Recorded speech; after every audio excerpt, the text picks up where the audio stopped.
Hello, everyone. Welcome to our Salve Regina podcast. It's our first video, and I thank you all for tuning in. I thank you all for being here. I have to be honest with you. When we began talking about this, it was probably 2.5 years ago. We've been talking about this, myself and Angie, for a long time, trying to figure out what was the best avenue and the best way to start kind of doing these weekly talks and these weekly times of prayer and reflection. And it took us a long time to kind of get it, and we've been praying about it. But actually, this time of quarantine was the perfect time to start this. And this time in the desert alone was the perfect time to start this. And when we started praying about it, especially during Lent, it really came to the focus that this is the time that we need to do it. So this video is for everyone. It's not just for our teens and our kids and our youth groups and our programs here, but it's for adults. It's for those who are older, those who are younger. It's for everyone. It's for anybody who would like to just pray and just hear a reflection by a worthless servant as me. But I look forward to doing this with you, and I look forward to being with you for the next couple of weeks, and however which way that I can grow with you, and however which way we can grow together in our faith and just our deeper devotion to our Lord and Our Lady. That's what I hope we can do during this time. So I thank you all for being here. The first thing that I kind of wanted to talk about, and the first topic that I wanted to cover, again, when I was praying about this, was definitely, obviously, the time period that we're in right now, and definitely this time of COVID-19 and quarantine. And it's interesting. Every summer, I go away to Spencer, Massachusetts, to St. Joseph's Abbey, and there with the Trappist monks, I do a week-long silent retreat where everything is eliminated, all your technology is gone. You are just solely on your own. You don't have to talk to any other retreat participants that are there. You can eat a few meals, but you're called to fast and to pray, to go to the different liturgy of the hours, and to go to Mass. And just in this whole time, it's a retreat for you to step back. It's a time for you to take a step back, a time for you to eliminate everything around you so you can grow closer in your relationship with God. And what's interesting about it is that this past retreat that I went on this past summer, the monk that we had who was leading our retreat was a very old man, very, very old man, but he was extremely wise. And he said one of the most profound lines I've ever heard in my entire life, and it was very simple. He said to us that a retreat is a time and a calling of a movement forward. It's a time and a calling of a direction in which we go forward to look and reflect back at what we have done, and to use that, our past, our past experiences, our past encounters, and use that as a catalyst to move us forward in our faith journey, in our faith life with Christ. And what he continued to go on and say was that everything is a grace. Everything is a grace. And when he said this, it shook the men in the room, and it shook me, because that simple line, everything is a grace, it began to make me question a lot of things. And I thought about all the negative things that have happened in my life, and I thought about all the suffering that happened in my life, and I thought about all this craziness that happens in my daily life, and I said, everything is a grace?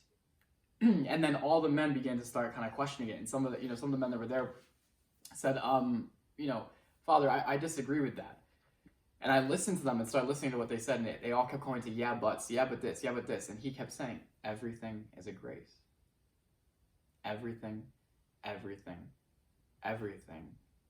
is a grace.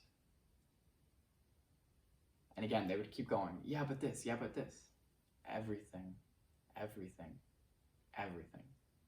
a grace.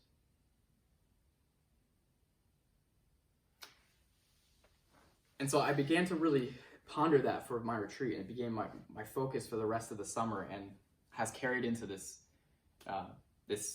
new school year, if you will, because I work in ministry. So this new kind of school year, it carried into my prayer life, and I began to really every day start looking at this a little bit more, looking at everything as a grace.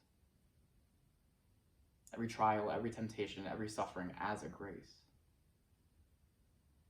And that brings us to our time right now. Our time in quarantine right now. Our time during one of the most horrendous and difficult pandemics ever.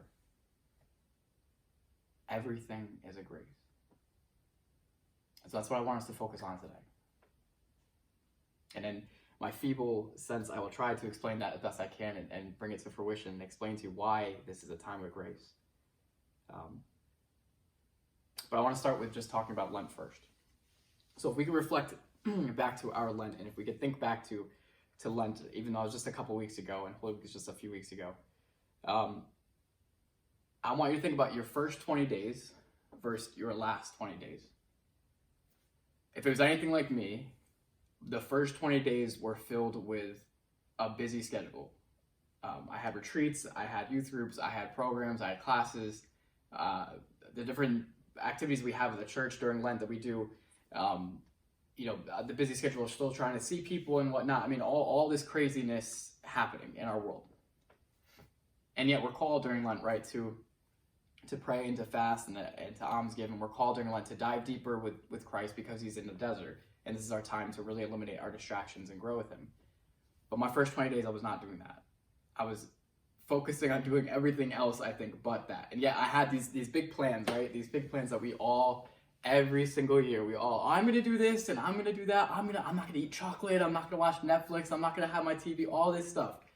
And how many of us actually, in all honesty, do all of those things? Or even maybe we're lucky and blessed if we do one of them. But most of the time we set out with these big plans in Lent and we never do them. And so that was my first 20 days of Lent. But then my last 20 days of Lent were actually the real time to spend with Jesus. Because the first 20 days, right, was all that business.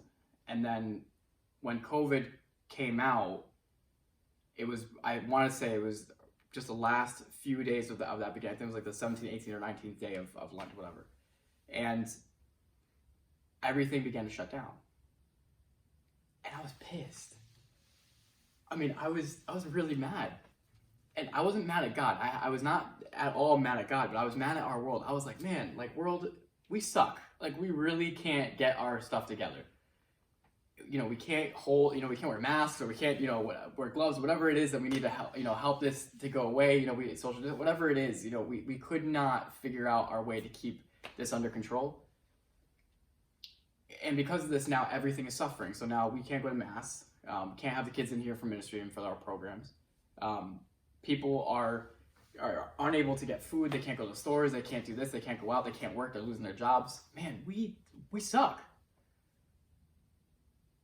And I was pissed.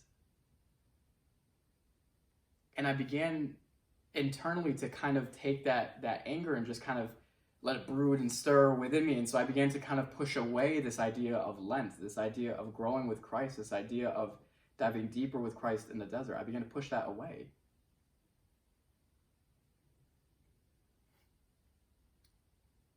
But then March 25th came. The Annunciation. And I had been thinking at the beginning of Lent that I was going to try to renew my consecration to Our Lady.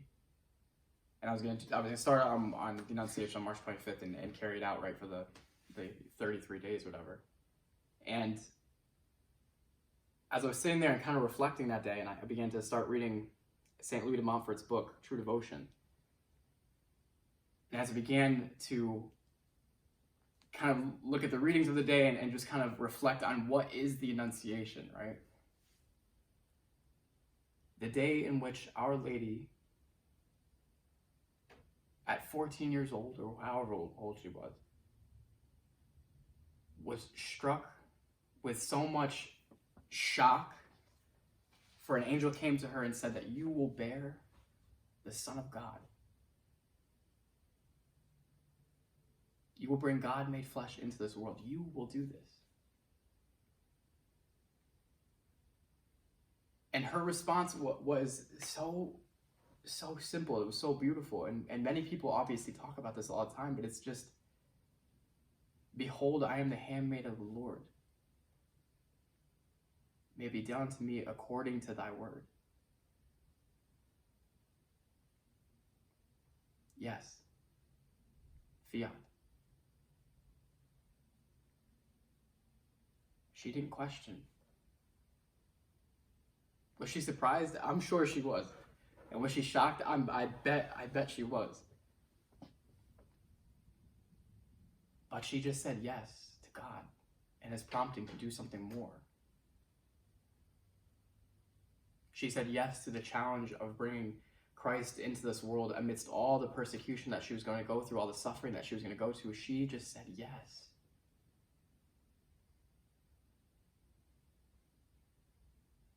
And I began to think to myself, how and in which and terrible ways do I just say no to God all the time, to his promptings? I work in the church and I work in youth ministry, and I serve in this capacity that I do, and yet how many times do I still continue to say no to the Lord when he's calling me to do more? How many times do you and I say no to the Lord when he is calling us to dive deeper with him? Even if it causes us a little bit more suffering or persecution.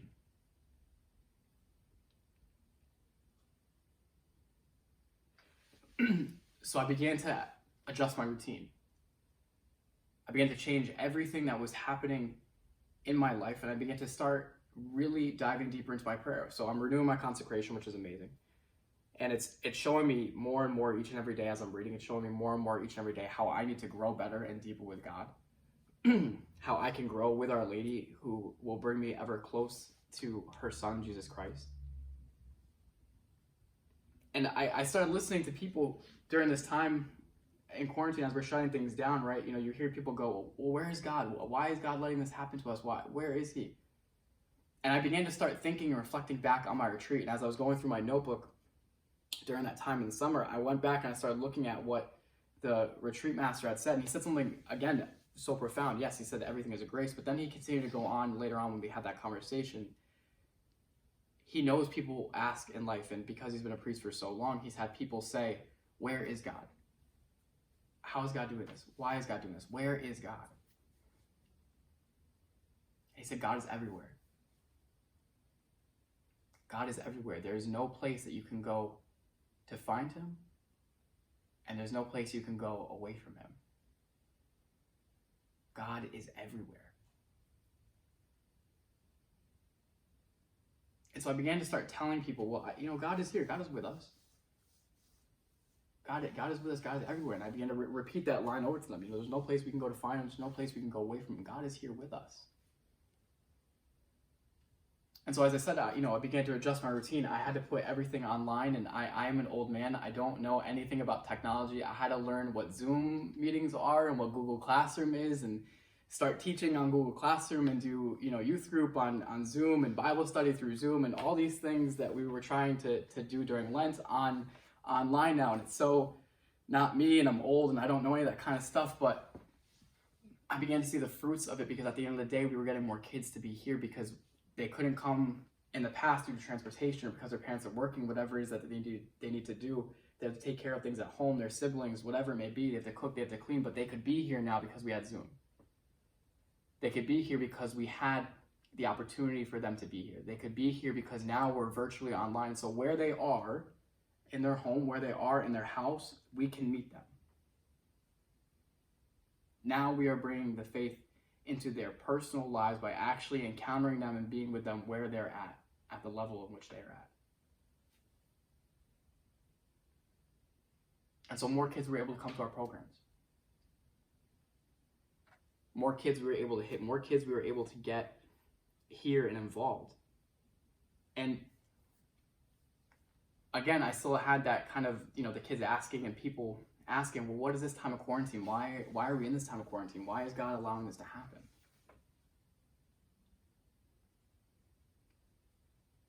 God is all powerful, yes? God is the Alpha and the Omega, the beginning and the end. If he wanted to, right now, he could stop this. If he wanted to stop this, he could do it right now. There would be no problem. He could do it. But he hasn't. And it's very interesting that he hasn't. I think this time, it's a time for us to have an extended Lent.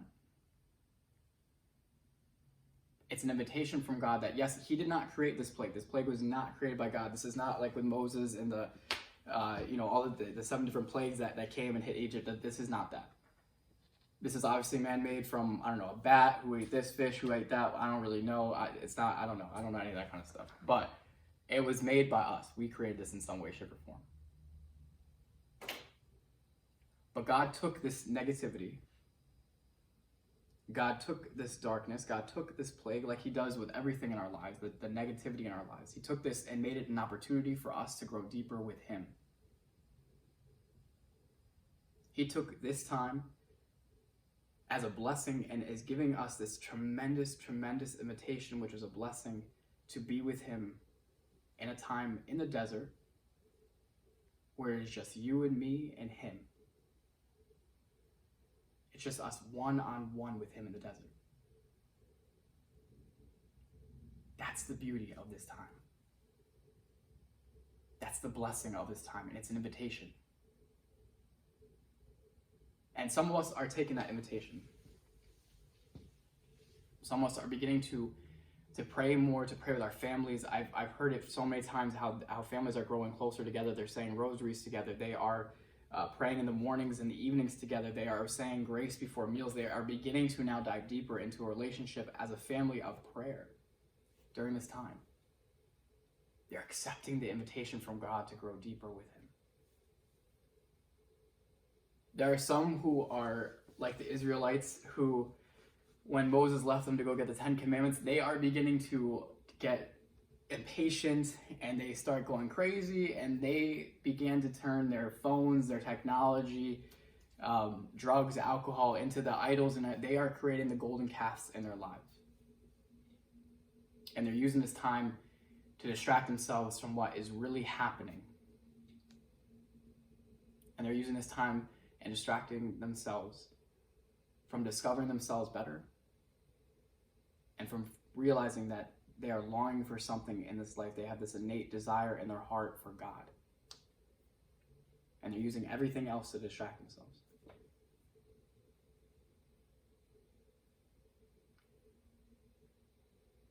This time is a test. This time is purifying us. I think God is watching us, and I think God is with us, obviously, right? Because God is everywhere. There's no place we can go to find him. There's no place we can go away from him. I think God is with us in this moment, seeing who really has faith right now. Who really has faith in me right now. When everything else is falling apart, when you are losing your job, when you have no more work, you have no more income, when you have nothing going on, where you cannot go anywhere else, you can only stay in one place, do you still love me and believe in me? Do you still love and care about me? Are you still trying to grow with me? I think that's what God is looking at right now.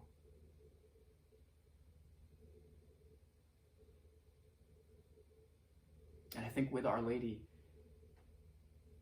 who, when everything was falling apart, there at the foot of the cross, she stayed waiting.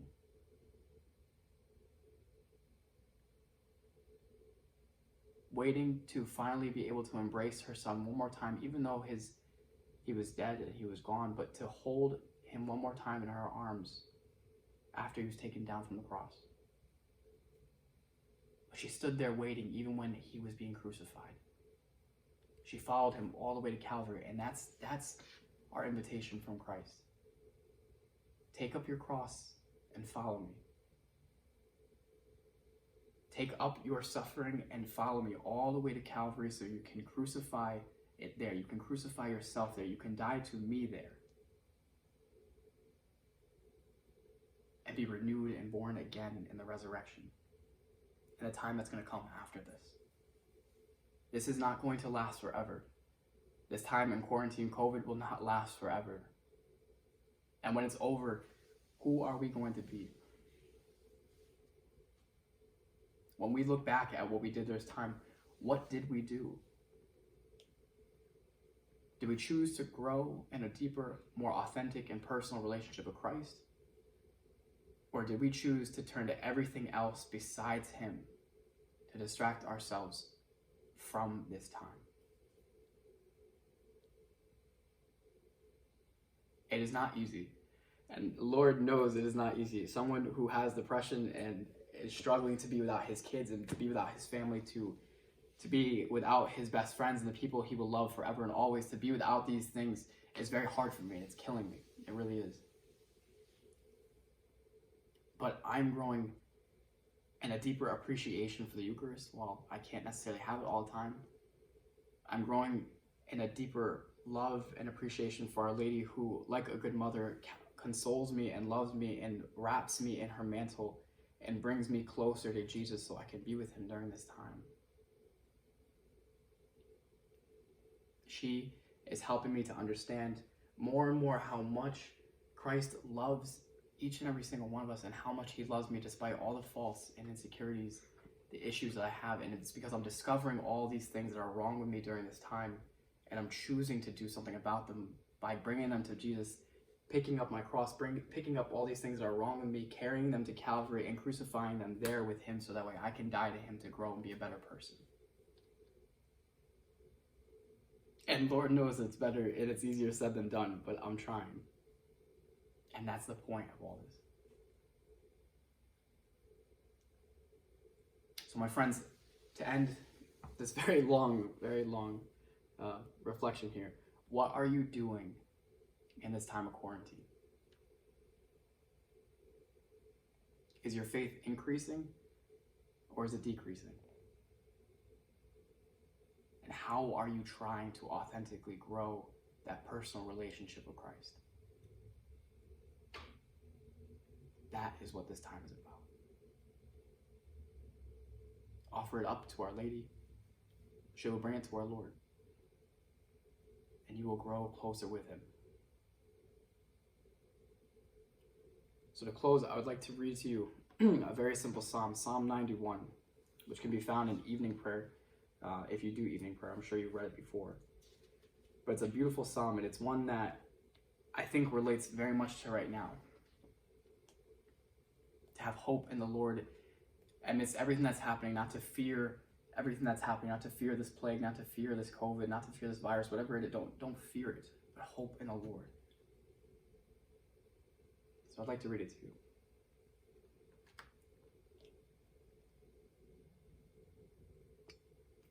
He who dwells in the shelter of the Most High and abides in the shade of the Almighty says to the Lord, my refuge, my stronghold, my God in whom I trust. It is he who will free you from the snare of the fowler who seeks to destroy you. He will conceal you with his pinions, and under his wings you will find refuge. You will not fear the terror of the night, nor the arrow that flies by the day, nor the plague that prowls in the darkness, nor the scourge that lays waste at noon. 1,000 may fall at your side, 10,000 fall at your right, but you it will never approach. His faithfulness is buckler and shield. Your eyes have only to look, to see how the wicked are repaid. You who have said, Lord, my refuge, and have made the Most High your dwelling. Upon you no evil shall fall, no plague approach where you dwell. For you has he commanded his angels to keep you in all your ways. They shall bear you upon their hands, lest you strike your foot against a stone. On the lion and the viper you will tread, and trample the young lion and the dragon. Since he clings to me in love, I will free him. Protect him, for he knows my name. When he calls, I shall answer, I am with you. I will save him in distress and give him glory. With length of life I will content him. I shall let him see my saving power.